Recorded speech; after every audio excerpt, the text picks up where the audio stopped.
ఒక పాయింట్ స్ట్రైట్గా అడుగుతున్నానండి. సైంటిఫిక్ ఆస్పెక్ట్లో వాళ్ళ కాన్ఫిడెన్స్ ఏంటంటే 3 పార్టీలు కలిశాయి, 3 పార్టీల ఓట్లు చీలేటువంటి అవకాశం లేదు, కాబట్టి మనం ఇంత థంపింగ్ మెజారిటీతో గెలిచాం అని చెప్పని స్టిల్ అదే కంటిన్యూ అవుతుంది 15 సంవత్సరాల వరకు అనేది వాళ్ళ యొక్క విశ్వాసం. అది మరి ఏ విధంగా మీరు ఇప్పుడు 11 సీట్ల నుంచి ఇంత పెద్ద విక్టరీని మీరు బ్రేక్ చేసి తిరిగి మళ్ళీ మీరు అధికారంలోకి రావచ్చని ఎలా అనుకుంటున్నారు? 40% వైఎస్ఆర్ కాంగ్రెస్ పార్టీకి కన్సాలిడేటెడ్ ఓటింగ్ ఉంది. ఓకే. జగన్మోహన్ రెడ్డి గారు మన ఓడిపోవటానికి నెగిటివ్ ఓటు ప్రధానమైనటువంటి కారణం కాదు. జగన్మోహన్ రెడ్డి గారికి ఈ రాష్ట్రంలో అసలు నెగిటివ్ ఓటు కూడా లేదు. కేవలం అంతకుముందు 49-50% వచ్చిన ఓటింగ్ 40కి పడిపోవటానికి ఆ 9% కూడా యాంటీ ఇన్కంబెన్సీ ఓటు కాదని నేను నమ్ముతున్నా. కారణం ఏంటంటే పవన్ కళ్యాణ్ గారు లేకుంటే తెలుగుదేశం పార్టీ మొన్న వారి కూటమి అధికారంలోకి వస్తే రూపాయికి 2 రూపాయలు ఇస్తామని సంక్షేమ కార్యక్రమాల పట్ల ప్రజలకి ఎక్కువ ఆశ చూపారు. సో ప్రజలు కూడా ఏమనుకున్నారంటే జగన్మోహన్ రెడ్డి గారు చెప్పింది చెప్పంది కూడా కొన్ని ఇచ్చాడు, ప్రభుత్వం ఈజ్ ఏ పొటెన్షియల్, ప్రభుత్వం ఇవ్వగలదు. అంతకుముందు పాతకాలం రాజకీయాల్లో రాజశేఖర రెడ్డి గారికి ముందు పొలిటీషియన్ అనే పొలిటీషియన్ వాగ్దానాలు చేస్తాడు కానీ నెరవేర్చలేరు అనేది ప్రభుత్వం దగ్గర డబ్బులు ఉండవు, ఊరికినే వాగ్దానాలు చేస్తారని అనుకున్న ప్రజానీకం జగన్మోహన్ రెడ్డి గారి పాలన చూసిన తర్వాత 100కి 100 పాళ్ళు ప్రభుత్వం చేయగలదని నమ్మారు. సో జగన్మోహన్ రెడ్డి గారు చేశారు కనుక పవన్ కళ్యాణ్ గారు చెప్తున్నటువంటి సంక్షేమ కార్యక్రమాలు ఏదైతే పవన్ కళ్యాణ్ గారు నేను బాధ్యుడు నేను ఇప్పిస్తానన్నారు, మరి చంద్రబాబు నాయుడు గారు నేను సంపద సృష్టిస్తున్నాను ఇంకా అద్భుతాలు చేసేస్తాను, రూపాయికి రూపాయిన్నర 2.5 3.5 4 రూపాయలు కూడా ఇచ్చేస్తా ఉన్నారు.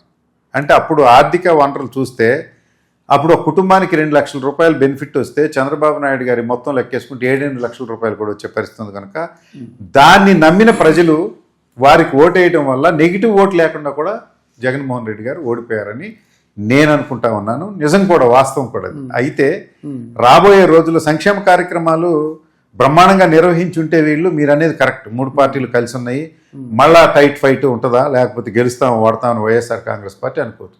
జగన్మోహన్ రెడ్డి గారే ఒక పక్కన చేసి చూపెట్టారు, వీరేం ఏం చేయడం లేదు. అది ఆటోమేటిక్గా వారి నెగిటివ్ ఓటు వారి యాంటీ ఇన్కంబెన్సీ ఓటు 10% ఇటు రావటం పెద్ద శ్రమ పడిపోయి చేయాల్సిన పని లేదు. దానికి తోడు ప్రతిపక్ష పాత్ర జగన్మోహన్ రెడ్డి గారి నాయకత్వంలో వైఎస్ఆర్ కాంగ్రెస్ పార్టీ పటిష్టంగా ఎప్పటికప్పుడు ప్రజల తరపున పోరాటం చేస్తుంది కాబట్టి ఇది పెద్ద విషయం అని అనుకోను. మీరు ఇంకో సంవత్సరం పోయిన తర్వాత జగన్మోహన్ రెడ్డి గారు ప్రజల్లోకి పాదయాత్ర రూపంలో వచ్చినప్పుడు మీరే చూస్తారు, అప్పుడు మీకు టోటల్లీ అసలు ఈ యాంబిగ్విటీ కూడా ఉండదు. 100% ఈ లోపు జరుగుతున్న ఈ అణచివేత ధోరణుల్ని ఎలా మీరు ఫేస్ చేయొచ్చు అనుకుంటున్నారు? గత 2 సంవత్సరాల నుంచి కంటిన్యూస్గా అణచివేతలు జరుగుతున్నాయి కదండి, అనేక అరాచకాలు జరిగినాయి. వైఎస్ఆర్ కాంగ్రెస్ పార్టీ నిర్వీర్యం అయిపోయిందా? ఏ నాయకుడైనా పార్టీని వదిలిపెట్టి పారిపోయాడా? వ్యక్తిగత లబ్ధి కోసం ఎవరన్నా అటు ఇటు ఒకళ్ళు ఇద్దరు పోతే పోయి ఉండొచ్చు, కానీ అణచివేతకి వారు పెట్టిన కేసులకి లేకపోతే వారు చేసినటువంటి అరాచకానికి రెడ్ బుక్కి భయపడి పారిపోయినాడు ఎవడో లేడు, కార్యకర్తలేడు ఏమి లేడు, వచ్చినప్పుడు ఫేస్ చేస్తున్నారు.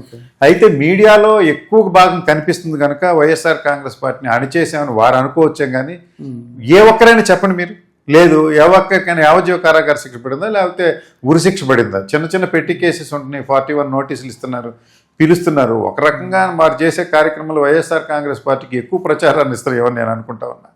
ఎవరు భయపడిపో. ఉదాహరణకి నేను నా మీద 16 కేసులు ఉండి దూలిపాడు నరేంద్ర నాకు 16 కేసులు పెట్టించాడు, మరి మానేశానా? మీ కెమెరా ముందు నేను తగ్గి మాట్లాడుతున్నా, ఉండదున్నట్టే మాట్లాడుతున్నాం. ఇవన్నీ కూడా అడ్వాంటేజ్ కూడా వచ్చు ప్రజాస్వామ్యంలో ఒక్కోసారి. అందువల్ల దీనికి భయపడేది సార్ నేను ఒకటేనండి, ఒకటి తెలుగుదేశం పార్టీ కూటమి టోటల్గా వీక్ అయిపోతుందని నేను అనుకుంటా ఉన్నా. కారణం ఏంటంటే మీరు మొత్తాన్ని కేడర్ని వదిలిపెట్టి పారేశారు, మొత్తం పోలీస్ మీద డిపెండ్ అయ్యారు. ఈ పోలీసే మీ పార్టీని కూటమిని బ్రతికిస్తుందని మీరు అనుకుంటున్నారు. ఇట్లా బ్రతికిచ్చేటైతే స్వాతంత్రం వచ్చిన దగ్గర నుంచి ఈ పార్టీలని నిర్మాణాలు చేయటం ఎందుకండి? పోలీసుని పెట్టుకుని ప్రభుత్వాలు నడిపించేయచ్చుగా కాంగ్రెస్ పార్టీ చేసిందా లేకుంటే వైఎస్ఆర్ కాంగ్రెస్ పార్టీ చేసిందా? లేదు, తెలుగుదేశం పార్టీని అడుగుతున్నారు. గతంలో చంద్రబాబు నాయుడు గారు కూడా ఇలా చేయలేదు. మీతో డిఫర్ అవుతున్న విషయంలో ఇప్పుడు తెలుగుదేశం పార్టీ ఈ రోజున ఇంకొక వైపు పార్శ్వం వినిపిస్తుంది ఏంటంటే ప్రతి చోట కూడా వాళ్ళ కార్యకర్తలు వాళ్ళ అనుయాయులు వాళ్ళు పెద్ద మొత్తంలో గవర్నమెంట్లో కార్యక్రమాలకు పర్సంటేజెస్ కానీ మైనింగ్ కానీ ల్యాండ్ మాఫియా శాండ్ మాఫియా ఇట్లా కరోడ్పతీస్ అయిపోతున్నారు. వాళ్ళు రేపు సాలిడ్గా టీడీపీ కేడర్గా ఉంటారు వాళ్ళు పార్టీని గెలిపించుకోవడానికని ఒక మాట వినిపిస్తుంది. వాళ్ళకి ఏదో రకంగా బెనిఫిట్ చేయాలని చెప్పని వాళ్ళు ఫ్రీ డోర్స్ ఓపెన్ చేశారని చెప్తున్నారు.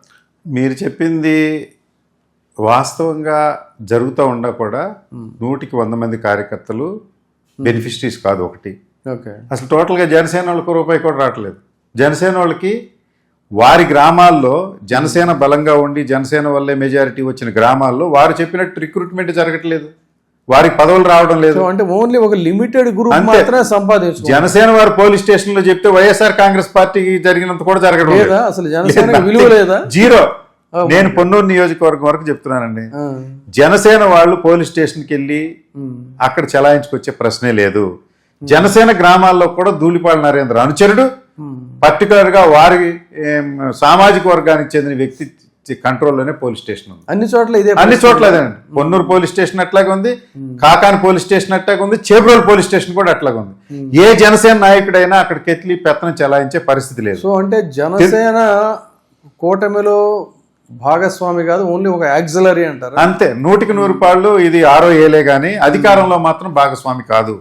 ఓటింగ్ లో 100కి 100 పాళ్ళు జనసేన వల్లే తెలుగుదేశం పార్టీ అసంతృప్తిగా ఉందా? 100% ఉందండి. కాకపోతే ఇప్పుడు బయటపడకపోవచ్చు, ఓకే, సఫికేషన్ ఉండొచ్చు, సఫికేషన్ బయటపడకపోవచ్చు. నెక్స్ట్ వైసీపీ అధికారంలో ఖచ్చితంగా వస్తుందని చెప్పని మీరు విశ్వసిస్తున్నారా? జగన్మోహన్ రెడ్డి తిరిగి మళ్ళీ అధికారంలోకి వస్తారు? సార్, నేను అనేది ఏంటంటే 100కి 150 పాళ్ళు పొన్నూరు నియోజకవర్గం నేను విస్తృతంగా రాష్ట్రం అంతా పరిశీలన చేసి పెద్ద సర్వేలు చేసి చెప్పాల్సిన అవసరం లేదు. నాకు అంత అవసరం లేకపోతే అవగాహన కూడా ఉండకపోవచ్చు. పొన్నూరు నియోజకవర్గం మీకు కనిపిస్తుంది తెలుగుదేశానికి బలమైన నియోజకవర్గమే కదా అకార్డింగ్ టు స్టాటిస్టిక్స్. ఇవాళ నేను కాదన్నా మీరు ఒప్పుకోరు, బలమైన నియోజకవర్గం. ఆ నియోజకవర్గంలో మీరు గతంలో చూస్తా ఉన్నారు ఈ సంవత్సరంన్నర కార్యక్రమంలో అసలు తెలుగుదేశం నిర్వీర్యం అయిపోయింది. వారి అధినాయకుడే ధూళిపాళ నరేంద్ర గారితో మరి రివ్యూ మీటింగ్లో అన్నా మీకు అసలు తెలుగుదేశం కనపట్లేదు, అంతా ప్రతిపక్షమే యాక్టివ్ కనపడుతుంది మీ నియోజకవర్గంలో అని వారు అనే పరిస్థితికి వచ్చింది. మీరు ఒక ఆసక్తికర